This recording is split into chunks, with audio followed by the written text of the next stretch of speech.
Čiže ja som bol kedysi pred x rokmi v Egypte a snažili sa ma v tom stánku pridať a dali mi taký veľký pytel a šafrán za 300 a 400 a 600 korún, že si kúpite. To je nepravý šafrán. Pravý šafrán poznáme podľa toho, ale prečo je, najprv si povedzme, prečo je vôbec taký drahý ten šafrán. Pravý šafrán je drahý z jediného dôvodu, pretože sa musí zbierať ručne. To znamená, tie kvety šafránu, to sú, aby ste si to vedeli predstaviť, sú také fialové zvonce, alebo také kalichy fialové, ktoré sú vnútri 3 blizny, čiže 3 také tie tykadlá, tie blizničky, ktoré treba z toho kveta vytrhať, hej, ručne. Čiže v každom kvete sú 3 a keď chcete nazbierať kilo, tak potrebujete ich nazbierať 10 000 tých, hej. Takže si zoberte, že koľko to dá práce a preto je jednak drahý ten šafrán. Ale ako poznáte, že kupujete nepravý šafrán, to je, že vlastne tie blizny, alebo tie vlasy, z ktorých sa poskladá, pokiaľ není mletý, hej, tak musí byť krásne červený, tak, jak táto rúčka, po celom tom vlase, čiže žiadne žlté flaky, žiadny flakatý, žiadne výkyvy vo farbe. Ako náhle je toto, tak už máte šafrán nekvalitný a nepravý. Ale v prvom rade sa riadite podľa ceny, pretože veľký sáčok šafránu vám nikto za pár korún nepredá, ako som povedal. Počítate minimálne 300-400 eur za kilo, a to hovorím ešte nízko. Napríklad toto balenie, ktoré má 5 gramov, tu sa nachádzalo, ja už z toho míňam priebežne, 50 takýchto kapsúl, kde je namletý a preto je nadávkovaný, pretože je drahý. Tak keď si zoberiete, že 5 gramov stojí 600, ja to na koruny stavím, 600 korún, čiže 20 eur. Stojí 5 gramov, tak si to vyrátate, koľko musí stať kilo šafránu. Dobre, čiže to bolo krátko si o šafráni. Tu máme vlastne tú kurkumu, čo som vám spomínal. Mäcko sa nám krásne opeká sa nám nádherne, takže ideme ďalej. Čo budeme potrebovať ďalej je cibulku. Cibulku si pučím. Ja trošku malinko už pridám teraz.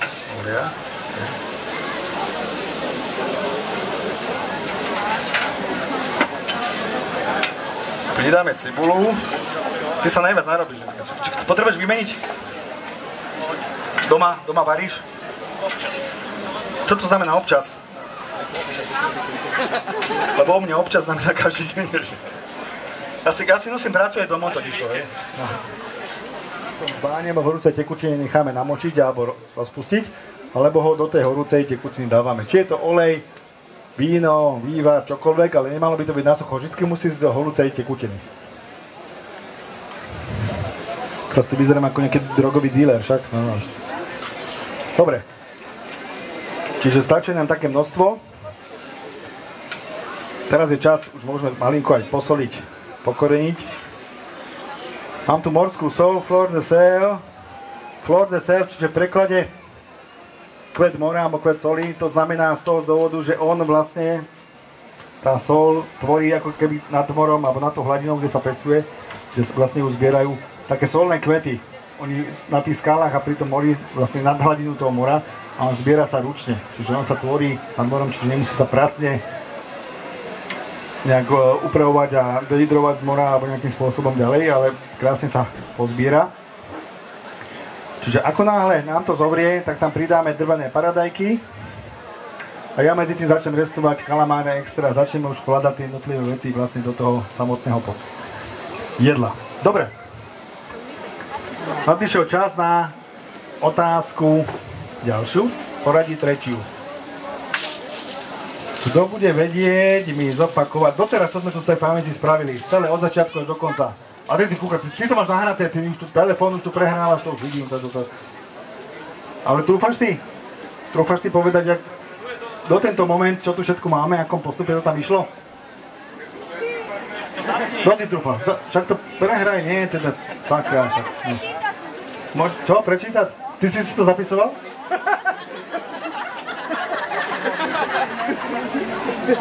Vážne? Kde máme? Dajte mu nejaký mikrofón, nech ho počujeme. Hej? Dáme mu niečo? Budeš to vedieť teda? Trúfaš si? No tak hovor, krič, ja budem opakovať po tebe, aby počuli. No? Olivový olej. A chorizo? Chorizo je čo? Klobasa. Aká? Aká? Ešte. Španielská papriková klobasa. Výborne, dobre, to tam nemáš napísané, ale vieš to. Dobre. Kúsky kuracieho mesa, on si to presne takto zapísal. Hej, on nám tu tak začne od znova, aby ťa všetci počuli. Ja budem otvárať ústa, akože to tu miešam, že ja varím a ty akože budeš opakovať, čo som ja tu robil, hej? Čiže ja to miešam, akože a teraz je replay v televízii, opakovačka, pomalený záber a čo tu robíme všetko, no? Olivový olej a chorizo. Áno. Čo s tým orestujeme, hej? Dobre. Kúsky kuracieho mesa. Kúsky kuracieho mesa. Cibula. Cibula. Česnek. Česnek, a hovací česnek, ja dobre, no. Červená paprika. Červená paprika. Čili. Mletá červená paprika. Mletá červená paprika. Kurkuma. Kurkuma. Vývar s pancierou. Vývar s pancierom. Áno, z pancierové peste, dobre. No. Šafrán. Šafrán. Morská sol. A morská sol. Dobre to povedal? Sledoval si ho? Toto a nikto to nechce teraz. Dobre. Čiže okoreníme. Ja neviem, nejaký slabý plyn tu máme, alebo čo to? Budeš musieť zohnať tú novú bombu, asi už to vidím. Nie. Pôjde. No tu bol len ten masár, tu bol na očie v stánku. Horí to, nie? Normálne ešte. Dobre, varí to. Ono, keď už to pôjde veľmi rýchlo, keď to dobrá. Strašne veľa studených vecí sme tam dali. Dobre, tak ešte raz opakujem, keď si to ty povedal.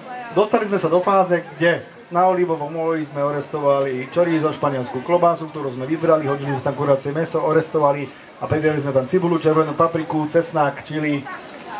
Zarestovali sme to, potom sme pridali vývar, koreniny, čiže kurkuma, šafrán, sol, korenie, ten vývar a tak ďalej a drvené paradajky tam teraz skončili.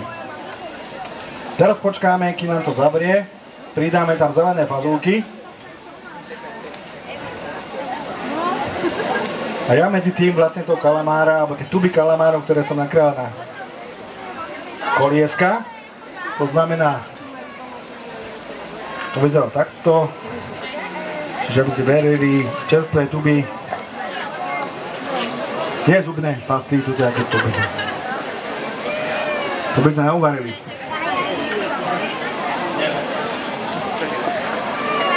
To teba vyskúšam, počkaj. Ktoré zarestujeme. Čiže vývar máme horúci a zatiaľ môžeme ho dáme tu. Než mi zde obeš brať?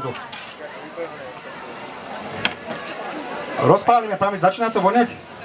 No. Pepa nám začal nejak trošku voňať. Dobre. No bacha na to. Alebo to ľúbia. Aj to je jedna pravda, ale prečo? Lebo všetko sú to krajiny, ktoré sú pod rovníkom, alebo vlastne, ktoré majú horúce prostredie. Hej?